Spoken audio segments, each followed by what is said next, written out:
ये कहानी आपको पढ़ाई करने के लिए मजबूर कर देगी।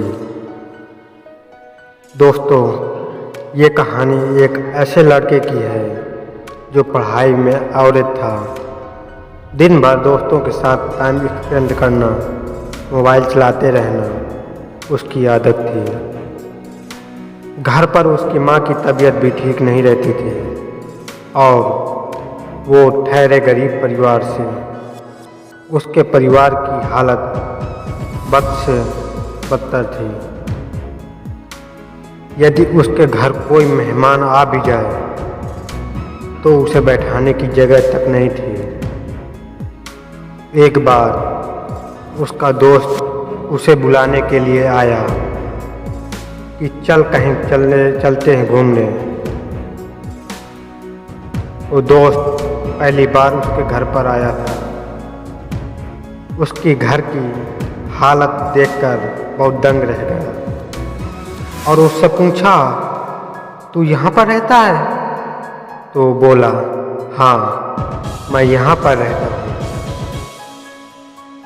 क्या ये तेरा घर है? हाँ ये मेरा घर है भाई। बोला, भाई तू ऐसी हालत में रहता है? तो बोला, हाँ मैं ऐसी हालत में रहता हूँ। क्यों, क्या हुआ? उसका दोस्त चुप बैठा था। ये सब देखकर फिर वह बोला, वाह भाई वाह, तेरी घर की हालत बद से बदतर है। माँ घर पर बीमार पड़ी हुई है।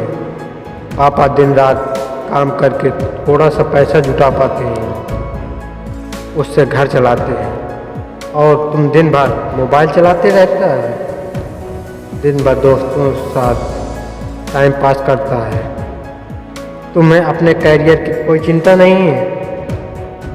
तुम एक बात बता, तू किसको धोखे दे रहा है, अपने आप को या अपने माँ बाप को?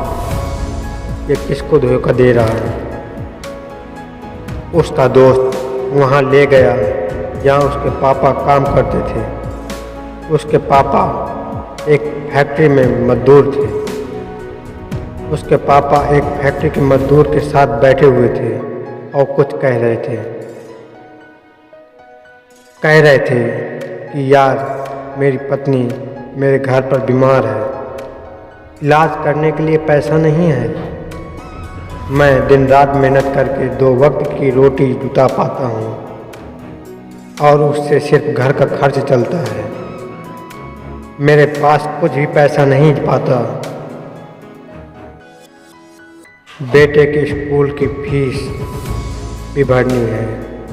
यार इससे बेहतर तो मौत ही है। मैं तंग आ चुका हूँ ऐसी ज़िंदगी से। समझ में नहीं आ रहा मैं क्या करूँ। अब सिर्फ मेरा बेटा ही मेरी आखिरी उम्मीद है। उसके पापा कह रहे थे, देखना एक दिन मेरा बेटा इससे भी बड़ी फैक्ट्री का मालिक बनेगा। वो लड़का और उसका दोस्त दोनों वहीं पर खड़े रहकर इन सब बातों को सुन रहे थे।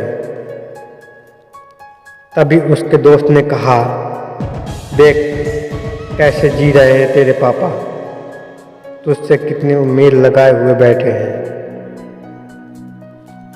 तुम बताओ, क्या लगता है उनकी उम्मीद पर तुम खरा उतर पाएगा? एक बार तुम अपनी पापा की ओर देख, वो कैसे हालातों के साथ जीते हैं, और फिर तुम अपनी तरफ देख कि तुम कैसे जी रहे हो। उसके दोस्त ने कहा, बदल अपने हालातों को। ये सब सुनकर और अपने पापा की हालातों को देखकर उस लड़का के आंखों से आंसू आ टपका। उसी वक्त उस लड़का ने निश्चय किया कि जिस फैक्ट्री में मेरे पापा काम करते हैं, आने वाला 5 साल के अंदर इससे भी बड़ी कंपनी का मालिक बनकर दिखाऊंगा। उसके अंदर से आवाज़ आई, मुझे कंपनी का मालिक बनना है, नौकर नहीं। जैसे ही उसके अंदर ये चीखें निकली, वो हर दिन के लगातार 10-10 घंटे पढ़ने लगा। उसके दिमाग में सिर्फ एक ही लक्ष्य, मुझे बहुत बड़ी कंपनी का मालिक बनना है। उसके लिए मुझे जितनी मेहनत करनी होगी उतनी मेहनत मैं करूँगा और करके दिखाऊँगा। और ऐसा ही हुआ। एग्ज़ाम के बाद जब रिज़ल्ट आई तो वो लड़का अपने स्टेट का टॉपर बन के दिखाया। सारे लोग हैरान हो गए, सबके आंखें फटी की फटी रह गई और सब दंग हो गए, हैरान हो गए। ये कैसे करके दिखाया, हाउ इट इज़ पॉसिबल। जब उसका इंटरव्यू हुआ और पूछा गया कि ये सब कैसे हुआ, तब उसने कहा, मुझे ज़िंदगी में कुछ नहीं चाहिए, मुझे तो सिर्फ अपने पापा के सपनों को पूरा करना है। मेरे पापा का सपना है जिस फैक्ट्री में वो काम करते हैं उससे भी बड़ी फैक्ट्री का मैं मालिक बनकर दिखाऊं। इसी सपनों को लेकर मैं इतना पढ़ गया और अपने स्टेट में फर्स्ट आ पाया।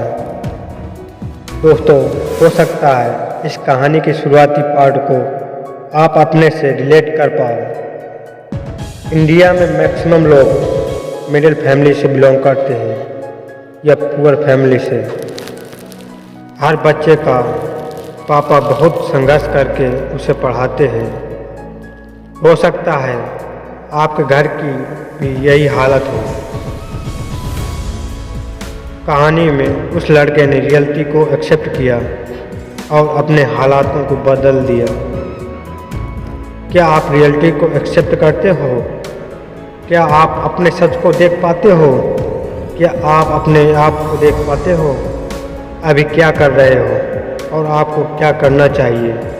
वो लड़का तो अपने पापा का सपना पूरा किया, जबकि क्या गारंटी है कि आप भी अपने पापा के सपनों को सच कर पाओगे?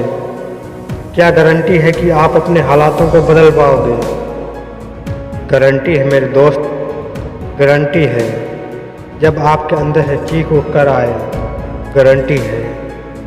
जब आपके अंदर की आवाज़ आपको बोले मुझे पढ़ना है और सिर्फ इसलिए पढ़ना है कि अपने हालातों को बदल पाऊँ। जिस दिन आपके अंदर से आ गया ना, मुझे पढ़ना है, अपने हालातों को दूर करना है, मम्मी पापा का सपना पूरा करना है, उस दिन से आपको आगे बढ़ने से कोई भी नहीं रोक सकता और आप अपने फील्ड में सक्सेस हो पाओगे।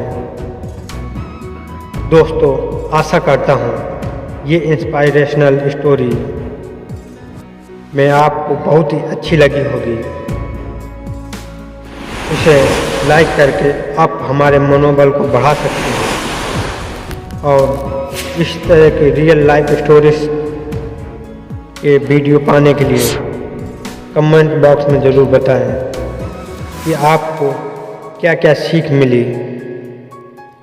इस स्टोरी को अपने उन दोस्तों को शेयर करें जिन्हें पढ़ाई में मन नहीं लगता और उन्हें नहीं पता कि क्यों पढ़ना चाहिए हमें। इस स्टोरी से उन्हें इंस्पायरेशन मिलेगी। धन्यवाद।